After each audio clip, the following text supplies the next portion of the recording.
So in the previous video, we did a lot of walking in between the fully diminished seventh chord of, meaning the chord it's tonicizing within the key, and that was so we can get to this point and start doing examples like this, where the fully diminished seventh chord is actually a little bit more versatile than the dominant chord because there's a whole ton of resolutions for it, and there's a whole ton of uses for it outside of key too when you start doing an enormous amount of harmonic wandering. But as a secondary dominant function, it's very versatile as well.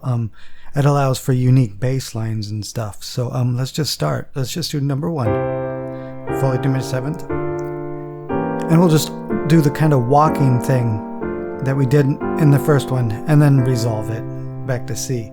We just walked between the fully diminished seventh of 2. Just a little bit of walking, then went to the G, back to the C. So just doing it a little slightly musical. So you could do it like that. You could just walk in between one and the other. Now this one we're using 2, the fully diminished seventh of 5. And this is kind of like a half cadence kind of sound, because I don't resolve it back to the C, okay? Musically, I'm gonna actually use a pedal point and the fully diminished seventh of 1, and then use that sequence. I do the same on 5. So without trying to come up with the best thing, just trying to show how it could be used musically, and we'll go over styles later. So we're gonna do the fully diminished seventh of 3 and 2 in this one. So here's just a pattern.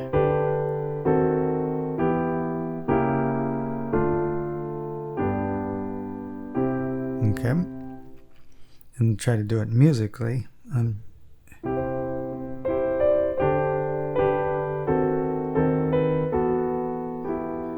Just really simple, keeping it simple.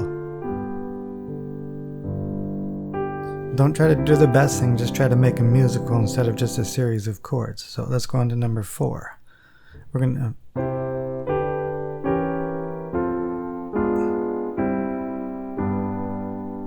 okay, we use the fully diminished seventh of 4 and the fully diminished seventh of 1.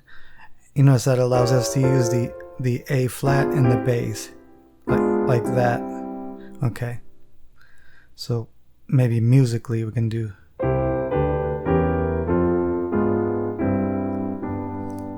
Maybe you could just leave it alone. It sounds almost kind of like an ending. So let's go on to number 5, which is the fully diminished seventh of 6 and 1.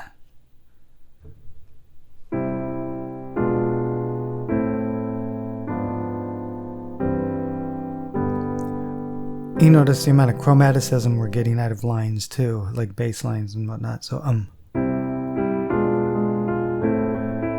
musically, again, not trying to do the greatest thing, just making it musical. So let's go ahead and go on to number 6. Hold on.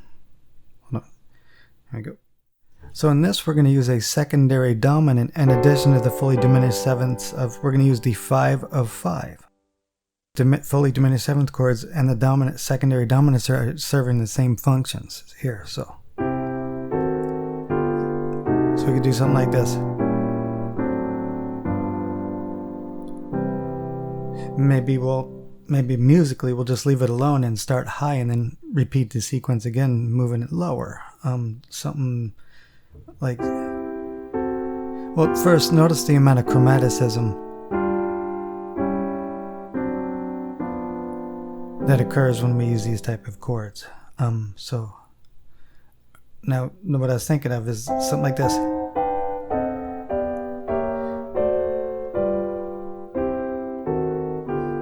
And this kind of reminds me of like a Tchaikovsky kind of sequence. He'd end like a phrase like in the Nutcracker, or it could be other styles, but he would use stuff like that often.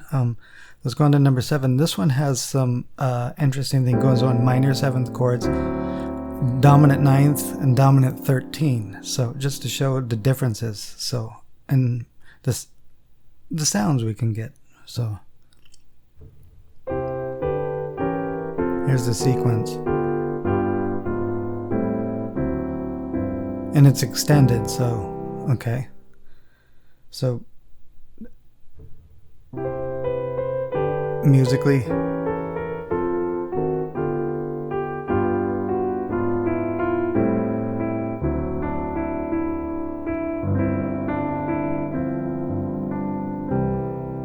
okay, so again, when you're using a chord sequence or chord progression by itself is not very musical, so at least try to make something musical when you're using these. It could be that you're using the sequence in a musical way. That's like ascending, like I started really high and just repeated it again at the octave. That's musical. So yeah, the fully diminished seventh chord acts like a secondary dominant and works just like a secondary dominant. You know, you could replace a secondary dominant, you could alternate between dominant types, and then I'm doing one more on this because we're going to use different dominant types like flat 9, dominant flat 9. You'll see the upper half of a dominant flat 9 is actually a fully diminished seventh chord. So here's at least 7 ideas on how to get you started, and experiment around with these chords too. That's